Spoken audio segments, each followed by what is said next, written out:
What's up, guys? Welcome to Malty Monday this week. I got a cool pairing for you. We just had our autumn beer class, fall beer, whatever we were calling it. I don't even know at this point.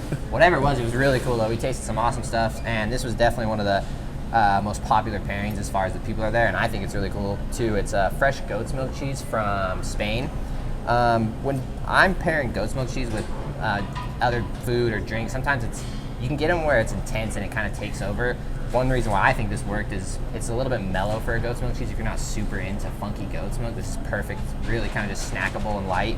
And it went really cool with the beer that Rio's got this week. What's the name of the cheese? Sorry. Oh, Montealva. Yeah, I didn't even say the name. I apologize. No worries. Yeah, Montealva. No worries. I'm so excited about the beer. I know, the beer is really exciting. Talking about the cheese, but staring at the beer can. The beer in this case that's so captivating is another beer from Saltfire. They're really kind of firing on all cylinders lately. This is their Lupulin Dew. It's a pale ale. It's a wet hop pale ale. You guys are probably asking, we've heard a lot of terms like dry hop, wet hopped, double dry hopped, all that kind of stuff. What does that mean?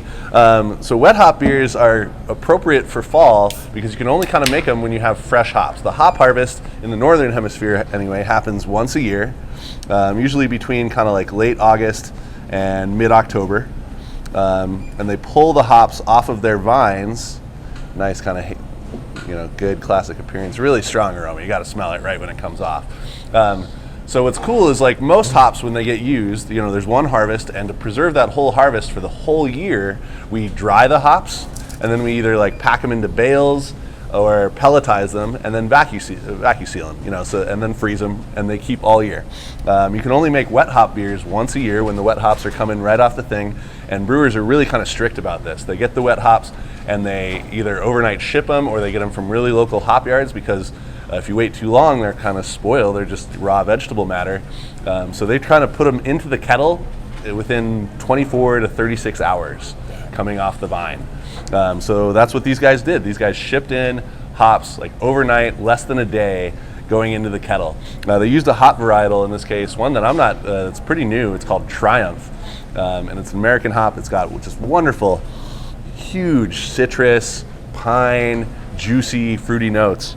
Just a question after. Yeah. Like, how long is like a hop picking season? I guess does that make sense? Like, when can you start picking and when does it finish? Like, I'm thinking like grape wise, like picking grapes, so like similar thing. Right. So like hops are kind of like grapes, except that you cut them all the way back. So the end of the season, I'll start at the end. You cut them back to their very bottom of the very top of the roots that are just sticking above the ground, and then they overwinter that way. You kind of need to insulate them. Then when the spring comes, they start sending up shoots, and then they climb their trellises. We put up these big like strings and big poles. They're kind of like grape vineyards. If you ever driven in the Pacific Northwest where a lot of American hops are grown, they look like vineyards with grapes, except that they're way taller. They're like 30-foot tall trellises.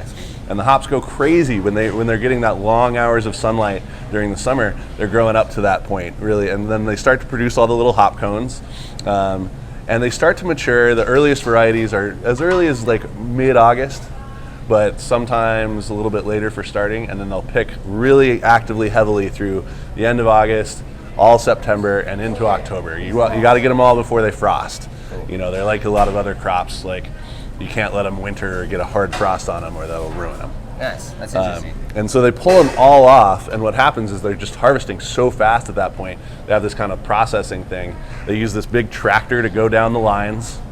It cuts at the very top of the vines and at the very bottom of the vines, and then like holds them like dangling for this like long big period. And then they go to kind of a big warehouse, a big kind of barn, and they feed them into this thing. A thing grabs the top of them and puts them through this kind of machine that kind of strips off the hop cones themselves, leaving the rest of the vine kind of intact, and they discard that. And then the cones themselves get dried in a machine called an oast, and then they get either pelletized or baled, packed, vacuum sealed, frozen. And they have to do that all within a couple of months. Dang, that's crazy. It's a big kind of job. So brewers can only make this kind of beer one time a year, or in the southern hemisphere, you can get hops flown in from the southern hemisphere. They have one harvest down there too. But these are so cool. Oh no. Anyway, the super cool fresh hops. So look around. If you're near a brewery, ask them if they make a wet hop beer and go enjoy it. It's a really kind of slightly different version of an IPA or pale ale. It's a little fresher, a little greener. Yeah, that one's awesome. Such a strong aroma. Yeah, it's cool too. So just fresh. How it makes it so different that it's wet hop. But So yeah, worked out well with the fresh goat's milk cheese. I thought it worked. Yeah, definitely. Like that, kind of a creamy. This ends up surprisingly creamy for all the hops in it, and it kind of gives the. I mean, I don't want to use the word sweetness because it's not sweetness, but yeah. it kind of makes it takes those kind of funky goat. Well, it's not that funky in general, but it makes it a little bit duller and sweeter, which I liked. I thought it kind of highlighted like the hops in the beer rather than, I don't know. I thought it worked, but for sure, it was a good one at the class. So. What else we got? One cider class coming up? Yeah, we got one cider coming up, and that's kind of our last one for the year. We'll pick up again with classes starting in January again, so those will be on the website soon. Check them out if they're not already up there. Those are a lot of fun. They make great Christmas gifts. Yeah, guys, and we also have kind of a surprise with beer and Caputos coming up in a short little while, too, so stay tuned. You're going to be able to maybe get some frothy brews down here every once in a while. So. But, yeah, so thanks for tuning in, guys. Appreciate you.